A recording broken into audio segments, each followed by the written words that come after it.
Good morning students. We will start liquid state, द्रव अवस्था का चैप्टर हमें शुरू करना है। इसका जो सिलेबस है इसमें हमें पढ़ना है इंटरमोलिकुलर फोर्सेस मीन्स अंतर आणविक बल, structure of liquid, a qualitative description, structural differences between solid, liquid and gas, ठोस, द्रव और गैस में क्या विभिन्नताएं हैं इनके स्ट्रक्चर में। लिक्विड क्रिस्टल ये आपके लिए बिल्कुल नया है, आपने लिक्विड स्टेट पहले भी 12th में भी इसके बेसिक्स पढ़े हुए हैं। इसमें लिक्विड क्रिस्टल जो है वो उसमें हम पढ़ेंगे ये क्या होते हैं और लिक्विड क्रिस्टल सॉलिड और लिक्विड में क्या डिफरेंस है, अंतर विभेद क्या है इनमें। और उसके बाद लिक्विड क्रिस्टल्स जो होते हैं वो कौन कौन से होते हैं या उनका क्लासिफिकेशन वर्गीकरण क्या है। स्ट्रक्चर ऑफ नेमेटिक एंड कॉलेस्ट्रिक फेजेस, जो इसकी दो अवस्थाएं दो तरह के ये होते हैं, उनका स्ट्रक्चर क्या क्या होता है। नेमेटिक लिक्विड क्रिस्टल कौन से होते हैं, कॉलेस्ट्रिक कौन से होते हैं। और उसके बाद थर्मोग्राफी एंड 7 सेगमेंट सेल, ये इनके यूजेस हैं, उपयोग हैं लिक्विड क्रिस्टल के। थर्मोग्राफी में यूज़ करते हैं, 7 सेगमेंट सेल में करते हैं, और भी काफ़ी यूजेस हैं लिक्विड क्रिस्टल के, तो ये हमें पढ़ना है। जो द्रव अवस्था है, लिक्विड स्टेट है, वो आपने पढ़ी हुई है। क्या होती है द्रव अवस्था। अभी इससे पहले जो चैप्टर हमने पढ़ा था दैट वाज गैसियस स्टेट, और आगे हम सॉलिड स्टेट भी पढ़ेंगे। तो द्रव अवस्था जो है वो इन दोनों के मतलब गैस और ठोस सॉलिड इनके बीच की अवस्था है। आपको पता है गैसेस में जो अभी हमने पढ़ा भी था, मॉलिक्यूल्स में इंटरमॉलिक्यूलर फोर्स अंतर आणविक बल बहुत वीक होते हैं, कमज़ोर होते हैं। ये मॉलिक्यूल्स जो हैं गैसेस के वो दूर दूर होते हैं और इनमें इंटरमॉलिक्यूलर डिस्टेंस ज़्यादा होने की वजह से इनमें इंटरमॉलिक्यूलर फोर्सेस नेग्लिजिबल होते हैं। जबकि जो सॉलिड फेज होती है उसमें मॉलिक्यूल्स पास पास होते हैं और इसमें इंटरमॉलिक्यूलर फोर्सेस मैक्सिमम होते हैं। लिक्विड इन दोनों के बीच की अवस्था है। जब हम गैस को फ्रीजिंग पॉइंट पर लाते हैं तो वो लिक्विड में चेंज हो जाती है, या सॉलिड को जब मेल्टिंग पॉइंट पर लाते हैं तो वो लिक्विड में चेंज हो जाता है। आपने ये पढ़ रखा है कि गैसेस का ना तो एक डेफिनेट शेप होता है ना साइज होता है, या आकार और आयतन निश्चित नहीं होता है, जबकि सॉलिड का shape and size both are definite, निश्चित होते हैं इनका आकार आयतन। लिक्विड्स में आपने देखा भी है, पढ़ा भी है कि लिक्विड को जिस किसी भी कंटेनर में हम डालते हैं वो उसी का शेप ले लेता है, मतलब इसका आकार जो है वो निश्चित नहीं होता है, लेकिन आयतन निश्चित होता है। इसका वॉल्यूम जो है, उसका साइज जो है दैट इज डेफिनेट। लिक्विड्स जो हैं उनमें मॉलिक्यूल्स का कोई एक फिक्स, एक रेगुलर अरेंजमेंट नहीं होता है, या लॉन्ग रेंज में ये डिसकंटिन्यूटी होती है, या इनका अरेंजमेंट फिक्स नहीं होता है। इनकी जो काइनेटिक एनर्जी है या मॉलिक्यूलर जो थियोरी है गैसेस की, उसके अकॉर्डिंग जब ये मॉलिक्यूल पास पास आ जाते हैं गैसेस के मॉलिक्यूल्स, तो वो लिक्विड में चेंज हो जाते हैं। या हम लिक्विड की जो प्रॉपर्टीज़ हैं उनको एक्सप्लेन कर सकते हैं कि लिक्विड में इंटरमॉलिक्यूलर फोर्सेस जो होते हैं वो गैसेस से करीब 10⁶ टाइम्स ज़्यादा होते हैं। अंतर आणविक बल जो होते हैं लिक्विड के मॉलिक्यूल्स में वो गैसेस के कंपैरेटिवली 10⁶ टाइम्स ज़्यादा होते हैं, या यूँ कहें कि उनके कंपैरेटिवली, गैसेस के कंपैरेटिवली इनमें इंटरमॉलिक्यूलर फोर्स काफ़ी इफ़ेक्टिव होते हैं। तभी ये मॉलिक्यूल्स जो हैं वो एक एक डेफिनेट वॉल्यूम में तो रहते हैं, लेकिन ये अपनी सरफेस को छोड़ के, मतलब ये कुछ दूरी तक तो इनमें आपस में मूवमेंट, ये अपनी जगह छोड़ के इधर उधर मूव कर सकते हैं, लेकिन ये अपने सरफेस को छोड़ के बहुत नॉर्मल टेम्परेचर प्रेशर पर ये अपनी सरफेस छोड़ के नहीं जाते हैं, या ये मॉलिक्यूल एक दूसरे से बंधे हुए होते हैं। और ये जो इंटरमॉलिक्यूलर फोर्सेस का कॉन्सेप्ट है, इसी के बेसिस पे हम लिक्विड को एक्सप्लेन कर सकते हैं, या लिक्विड की जो प्रॉपर्टीज़ हैं, लिक्विड द्रव की जो गुण हैं, जैसे सरफेस टेंशन है, विस्कोसिटी है, vapour pressure, high heat of vaporisation liquids में जो होता है, पृष्ठ तनाव, विस्कोसिटी जो है, शांतता, वेपर प्रेशर, ये सब जो इनके गुण हैं, इनको हम अंतर आणविक बल के आधार पर समझा सकते हैं। इनके मॉलिक्यूल्स जो होते हैं, गैस लिक्विड्स के मॉलिक्यूल, इनमें कंटिन्यूस रैंडम मूवमेंट होते रहता है, ये मूव करते रहते हैं कुछ एक्सटेंट तक, लेकिन ये गैसेस के कंपैरेटिवली बहुत ही कम, इनमें जो रैंडमनेस है या मूवमेंट है वो बहुत कम होता है। इनकी जो स्पेस है मॉलिक्यूल्स के बीच में, वो भी बहुत कम होता है गैसेस के कंपैरेटिवली, मतलब ये पास पास होते हैं, तभी इनकी जो प्रॉपर्टी है लाइक हाई डेंसिटी है, गैसेस के कंपैरेटिवली ये मॉलिक्यूल पास पास होते हैं तो इनका घनत्व ज़्यादा है। इनकी कंप्रेसिबिलिटी, हमने गैसेस के केसेस में पढ़ा था कि हाई कंप्रेसिबिलिटी है, इनको दबाते जाओ तो इनका वॉल्यूम कम होता जाएगा, प्रेशर इंक्रीज करो वॉल्यूम कम होता जाएगा। लेकिन जो लिक्विड्स हैं, जब ये एक बार द्रव अवस्था में आ जाते हैं, हमने जब आइसोथर्म्स प्लॉट किए थे तब भी देखा था गैसेस में कि जब वो लिक्विड में चेंज हो जाते हैं तो उनको हम हाई प्रेशर इंक्रीज करें तो भी उनके वॉल्यूम में चेंज नेग्लिजिबल होता है, या यूँ कहें कि इनकी दबने की क्षमता या इनकी कंप्रेसिबिलिटी नेग्लिजिबल होती है। लाइकवाइज इनका जो डिफ्यूज़न है वो भी बहुत स्लो होता है लिक्विड्स का इन कंपैरिजन टू गैसेस। इनकी जो लिक्विड्स की एवरेज काइनेटिक एनर्जी है वो डिपेंड करती है टेम्परेचर पर, जितना ज़्यादा टेम्परेचर होगा उनकी काइनेटिक एनर्जी ज़्यादा हो जाएगी। एब्सोल्यूट टेम्परेचर पर उनकी औसत गतिज ऊर्जा जो है लिक्विड की, वो डायरेक्टली प्रोपोर्शनल होती है परम ताप के एब्सोल्यूट टेम्परेचर के। और इसी अगर ये है तो इसी के अकॉर्डिंग जो वेपर प्रेशर होगा वो भी, क्योंकि काइनेटिक एनर्जी इंक्रीज होगी तो प्रेशर इंक्रीज होगा, तो वेपर प्रेशर भी टेम्परेचर के समानुपाती होता है या डायरेक्टली प्रोपोर्शनल होता है। तो जो लिक्विड्स हैं उनकी ज़्यादातर जो प्रॉपर्टीज़ हैं वो इंटरमॉलिक्यूलर फोर्सेस जो हैं उन पर डिपेंड करती है। इनके अणुओं के बीच अंतर आणविक बल जो होता है उस पर लिक्विड्स की प्रॉपर्टीज़ डिपेंड करती है कि इनके बीच में अंतर आणविक बल कितना है या क्या होता है।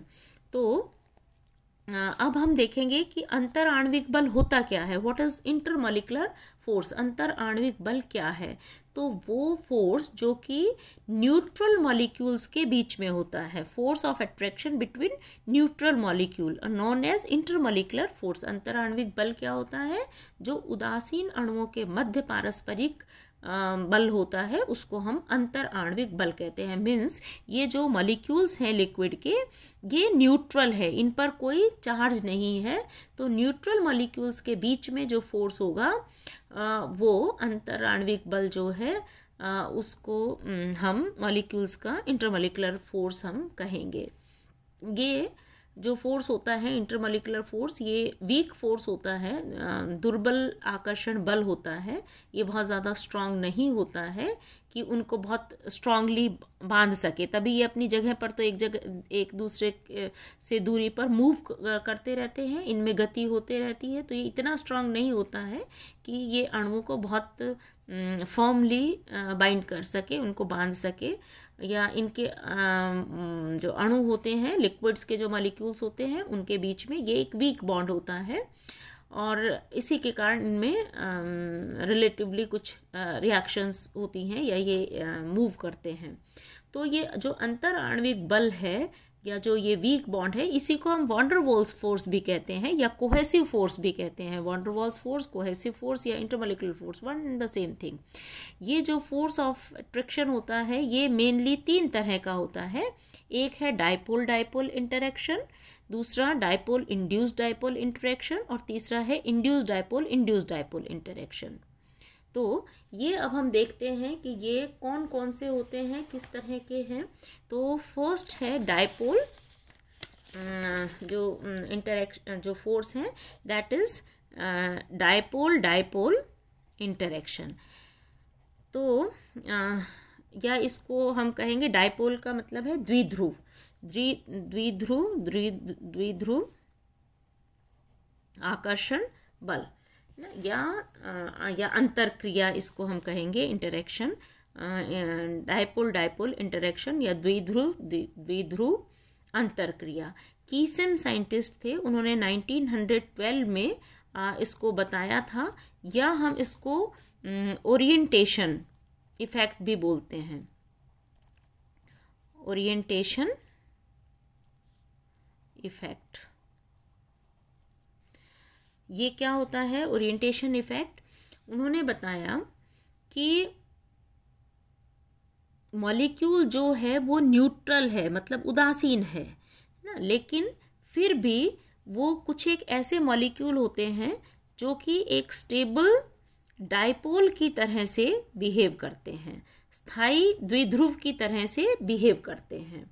तो ऐसे अणु या परमाणु जो है किसी भी पदार्थ के अणुओं में जो असमान, या यूँ कहें कि असमान इलेक्ट्रॉन वितरण, या यूँ कहें कि उनमें इलेक्ट्रोनेगेटिविटी में डिफरेंस होता है, उसके जो एटम्स होते हैं उसमें इलेक्ट्रोनेगेटिविटी में डिफरेंस होता है, तो उनका जो सेंटर है, ग्रेविटेशनल सेंटर है, या जो उनका चार्ज का सेंटर है, वो एक सेंटर में ना होके अलग अलग हो जाता है। जैसे मान लीजिए कुछ एक पोलर मॉलिक्यूल्स हैं, जैसे मान लीजिए आपके पास HF है या HCl है या hydrogen cyanide HCN, sulphur dioxide, water, ammonia, ये जो मॉलिक्यूल्स हैं इनमें आपको पता है इलेक्ट्रोनेगेटिविटी में डिफरेंस है। जो हेलोजन एटम है that is more electronegative than hydrogen, इन सब में इलेक्ट्रोनेगेटिविटी में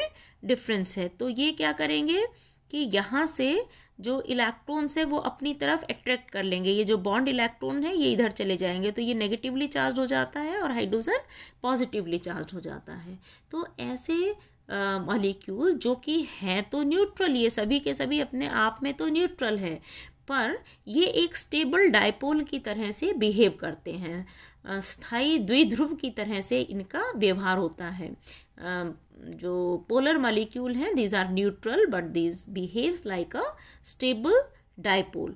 तो ऐसे जो मॉलिक्यूल होते हैं ये रिस्पॉन्सिबल होते हैं स्ट्रॉन्ग फोर्स ऑफ अट्रैक्शन के, और ये डिपेंड करता है इनके ओरिएंटेशन पर कि इनकी ये किस तरफ ओरिएंटेशन है, और इसीलिए हम इसको ओरिएंटेशन इफेक्ट भी बोलते हैं।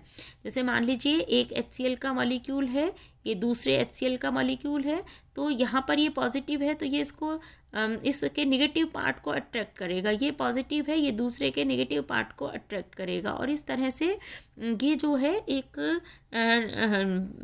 जो इलेक्ट्रोनेगेटिविटी में डिफरेंस के कारण इनमें पोलरिटी आ गई, पॉजिटिव और नेगेटिव पोल बन गए, और ये पॉजिटिव नेगेटिव पोल एक दूसरे को अट्रैक्ट करते हैं, तो इनमें फोर्स ऑफ अट्रैक्शन बना रहता है। तो जो इनका जो डाइपोल मूवमेंट है या द्विध्रुव आघूर्ण है जो कि रिस्पॉन्सिबल है इस स्ट्रॉन्ग फोर्स ऑफ अट्रैक्शन के, इस पर डिपेंड करती है इनकी इंटरेक्शन एनर्जी। इंटरेक्शन एनर्जी ये ओरिएंटेशन इफेक्ट कहलाता है, इसलिए इसको EO से डिनोट करते हैं, मतलब ओरिएंटेशन एनर्जी या इंटरेक्शन एनर्जी जो होती है that is direct is equal to -2 mu to the power 4, इसकी वैल्यू होती है upon 3 R to the power 6 K kT, मतलब इनमें कितना अट्रैक्शन है, इन फोर्स ऑफ अट्रैक्शन है या नेट इंटरेक्शन एनर्जी इनकी कितनी है इन मॉलिक्यूल्स की। मतलब जो ये एक स्टेबल डायपोल है ये दूसरे मॉलिक्यूल को भी, स्टेबल डायपोल को भी फोर्स करता है, या वो उसमें भी इस तरह का जो सेकंड डायपोल है उसमें भी इस तरह के पॉजिटिव और निगेटिव, पॉजिटिव निगेटिव चार्ज होंगे, तो इनके बीच में ये इंटरेक्शन होता है या फोर्स ऑफ अट्रैक्शन होता है। और ये इंटरेक्शन या फोर्स ऑफ अट्रैक्शन है, ये डिपेंड करता है कि इनका ओरिएंटेशन क्या है। मान लीजिए जैसे यहाँ पर नेगेटिव आयन है और यहीं पर ये आ जाए तो ये एक दूसरे को फिर रिपेल करेंगे, लेकिन अगर पॉजिटिव निगेटिव है मॉलिक्यूल के, इस मॉलिक्यूल का और इस मॉलिक्यूल के, ये आयन पास पास है तो इनमें अट्रैक्शन होगा। तो ये डायपोल का, ये एक डायपोल हुआ, ये दूसरा डायपोल हुआ, ये तीसरा डायपोल हुआ। तो इस तरह से HCl या जो भी कोई है जिसमें इलेक्ट्रोनेगेटिविटी में डिफरेंस है, ऐसा कोई मॉलिक्यूल है जो कि एक स्टेबल डायपोल की तरह से बिहेव कर रहा है, तो उसकी जो इंटरेक्शन एनर्जी होगी दैट इज इक्वल टू 2। यहाँ पर म्यू जो है वो है डायपोल मूवमेंट। ये जो डायपोल है, डायपोल की तरह जो मॉलिक्यूल बिहेव कर रहा है उसका डायपोल मूवमेंट कितना है। आर जो है उनके बीच के डिस्टेंस कितनी है, इन मॉलिक्यूल्स के बीच की डिस्टेंस। दो जो डायपोल है, टू डायपोल्स जो हैं, distance between these two dipoles is R. और वो जितने पास होंगे इंटरेक्शन एनर्जी उतनी ही ज़्यादा होगी, दूर होंगे तो इंटरेक्शन एनर्जी कम हो जाएगी। मतलब आर ज़्यादा एनर्जी कम, इनवर्सली प्रोपोर्शनल है। के बोल्ट्जमान कांस्टेंट है और टी एब्सोल्यूट टेम्परेचर है। जो माइनस साइन है this is resultant of attraction force. तो ये है डायपोल डायपोल इंटरेक्शन या ओरिएंटेशन इफेक्ट। इसी तरह का जो सेकंड टाइप ऑफ फोर्स है उसको हम कहते हैं dipole induced dipole, dipole and induced dipole interaction, या द्विध्रुव और ये प्रेरित द्विध्रुव। इंड्यूस्ड मीन्स प्रेरित द्विध्रुव प्रभाव, या इसी को इंड्यूस्ड इफेक्ट भी बोलते हैं। दैट वाज ओरिएंटेशन इफेक्ट था ये डायपोल डायपोल इंटरेक्शन में, और डायपोल इंड्यूस्ड डायपोल को हम इंड्यूस्ड इफेक्ट भी बोलते हैं। इसको पीटर डिबाई ने 1920 में एक्सप्लेन किया था, और उन्होंने कहा कि कुछ एक ऐसे मॉलिक्यूल हैं जो कि न्यूट्रल है, जिसमें कोई पोलैरिटी नहीं है। जैसे मान लीजिए आयरन है, आयरन में कोई पोलैरिटी नहीं है, लेकिन ये जब किसी मैग्नेट के कांटेक्ट में आता है तो उससे इंड्यूस्ड होके इसमें एक टेम्परेरीली, क्षणिक तौर पर कुछ देर के लिए इसमें पोलैरिटी आ जाती है। तो ये जो मॉलिक्यूल है ये उस मैग्नेट से, या जो एक डायपोल है उस डायपोल से, जो कि परमानेंट डायपोल है, मैग्नेटिक है, या कोई जैसे आयरन के लिए ये मैग्नेट है जो कि एक डायपोल है, उसमें प्लस माइनस या नॉर्थ ईस्ट डायरेक्शन होती है, तो उसके कारण आयरन बिल्कुल न्यूट्रल है, लेकिन वो भी इसके कारण इसमें थोड़ी देर के लिए प्लस माइनस ये डायपोल की तरह से बिहेव करने लग जाता है। मीन्स मैग्नेट जो था उसने आयरन के मॉलिक्यूल को इंड्यूस कर दिया। This is permanent dipole and this is induced dipole. तो वो इसको प्रेरित कर देता है कि ये भी कुछ देर के लिए एक डायपोल की तरह से बिहेव करने लग जाए, और तब जब इसमें ये क्रिएट होगा तो यहाँ पे फोर्स ऑफ इंटरेक्शन हो जाएगा। ये जब इंड्यूस्ड डायपोल हो गया, वो दूसरे मॉलिक्यूल को भी, यहाँ पर प्लस है तो इस साइड इसका ये भी एक डायपोल की तरह से इसके न्यूक्लियस को अपनी तरफ अट्रैक्ट करेगा, तो ये भी एक डायपोल की तरह से बिहेव करेगा। फिर ये दूसरे मॉलिक्यूल होगा, उसको एक डायपोल की तरह से इंड्यूस्ड कर देगा। तो जैसे iron gets magnetise when induced by a magnet, same way जो न्यूट्रल मॉलिक्यूल है वो भी पोलर हो जाता है on the induction by a dipole. कोई एक डायपोल है, परमानेंट डायपोल है जिसमें प्लस माइनस वो पोलर है, पोलर मॉलिक्यूल है। वो एक नॉन पोलर मॉलिक्यूल जब इसके कांटेक्ट में आता है तो वो कुछ देर के लिए, कुछ क्षण के लिए इसमें भी पोलैरिटी को इंड्यूस्ड कर देता है। This is known as induced effect. इसकी जो एनर्जी होती है,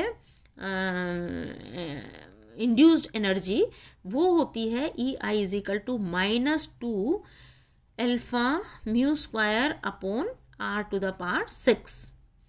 जो अल्फा है दैट इज पोलराइजेबिलिटी, कि ये मॉलिक्यूल जो दूसरा इंड्यूस्ड हो रहा है इसमें कितनी क्षमता है, पोलराइज कितना ये ध्रुवित हो सकता है। तो न्यूट्रल मॉलिक्यूल जो है उसकी polarisability that is alpha. Mu जो है वो उसका डाइपोल मोमेंट है, जो डाइपोल कर रहा है उसका डाइपोल मोमेंट है इसका, और आर इन दोनों के डाइपोल और इंड्यूस्ड डाइपोल इन दोनों के बीच की जो डिस्टेंस है दैट इज आर। इसमें आपने ये देखा कि जो इंडक्शन एनर्जी है, इंड्यूस्ड एनर्जी है, इफेक्ट के कारण जो इंडक्शन एनर्जी है, इसमें कहीं पर भी टेम्परेचर T नहीं है, मतलब ये ताप पर निर्भर नहीं करती है कि मॉलिक्यूल का टेम्परेचर कितना है।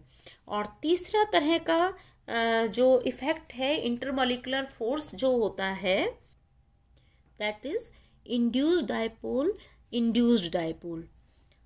दोनों जो हैं वो न्यूट्रल मॉलिक्यूल हैं बिल्कुल, तो इंड्यूस्ड डाइपोल या प्रेरित द्विध्रुव, प्रेरित द्विध्रुव, induced dipole, induced dipole interaction, ये जो इंटरमॉलिक्यूलर फोर्स है इसको हम डिस्पर्सन इफेक्ट भी बोलते हैं। क्या है ये डिस्पर्शन इफेक्ट?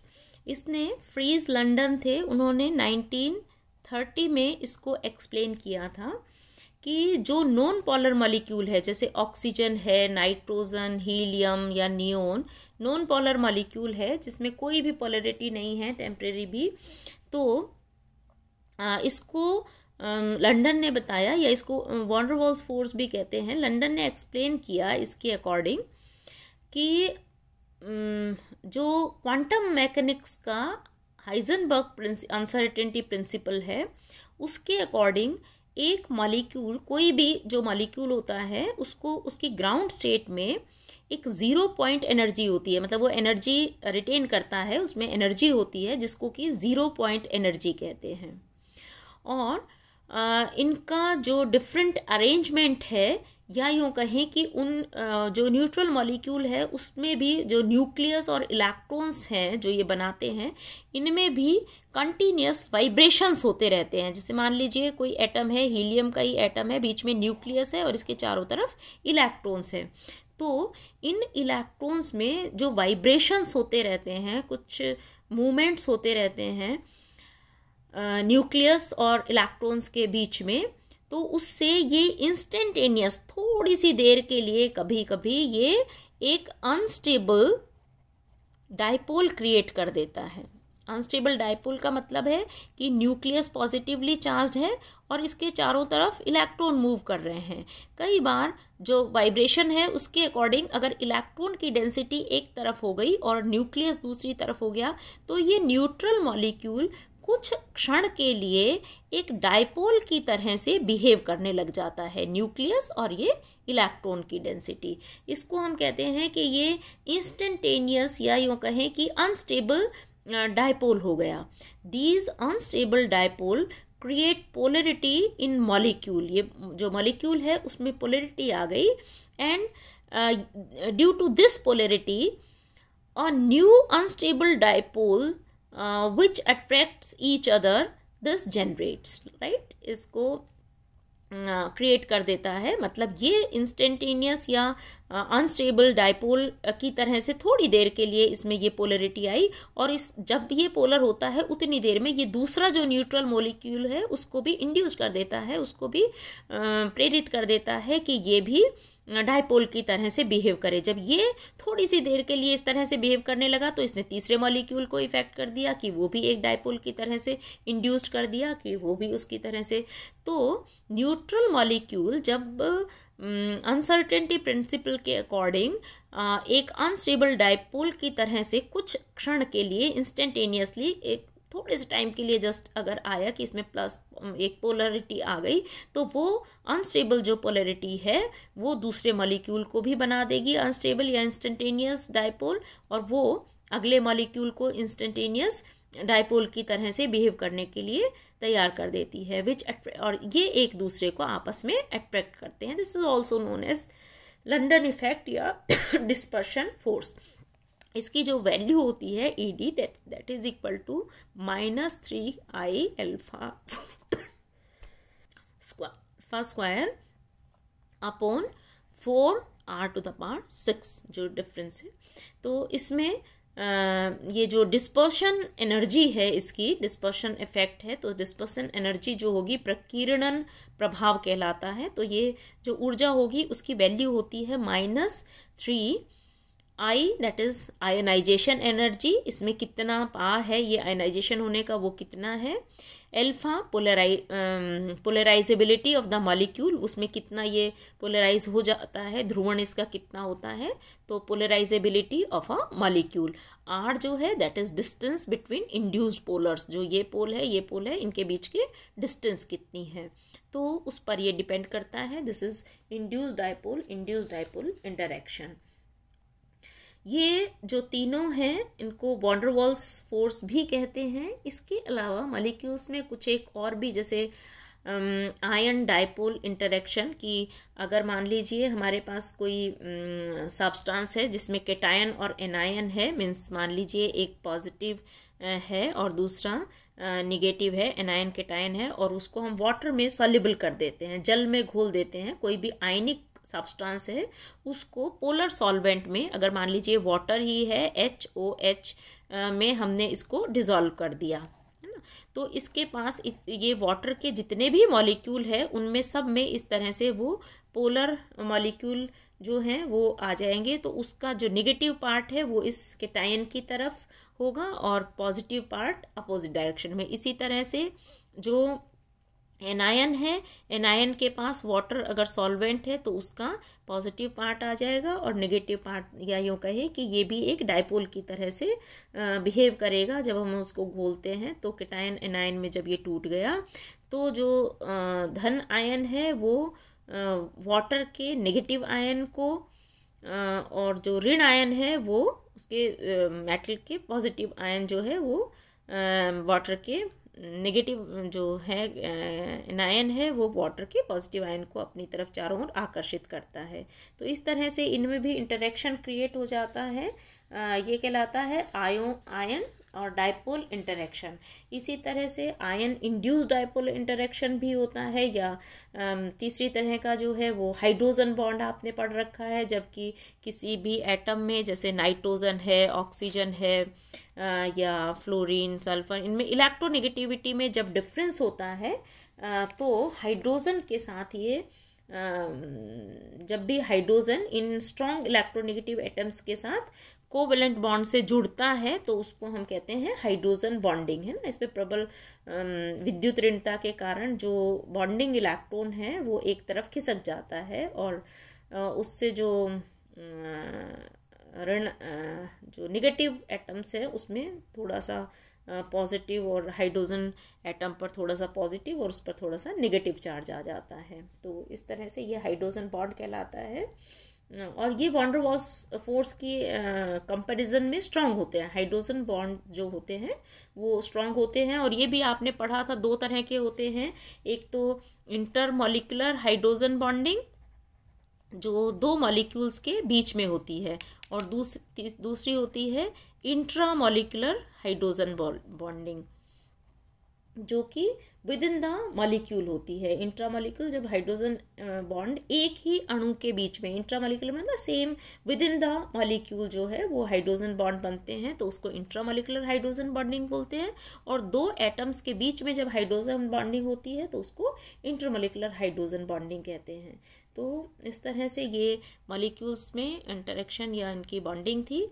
नेक्स्ट टर्न पे हम पढ़ेंगे structure of liquid. Thank you. इससे इस चैप्टर में भी आपके जो भी लेक्चर्स होंगे उनके डिस्क्रिप्शन बॉक्स में जो हम लिंक देंगे उसके डिस्क्रिप्शन बॉक्स में आप देखिएगा, उसमें हमने PDF या इनके जो नोट्स हैं वो भी आपको मिलेंगे, तो उसको भी कंसल्ट कर लीजिएगा। Thank you.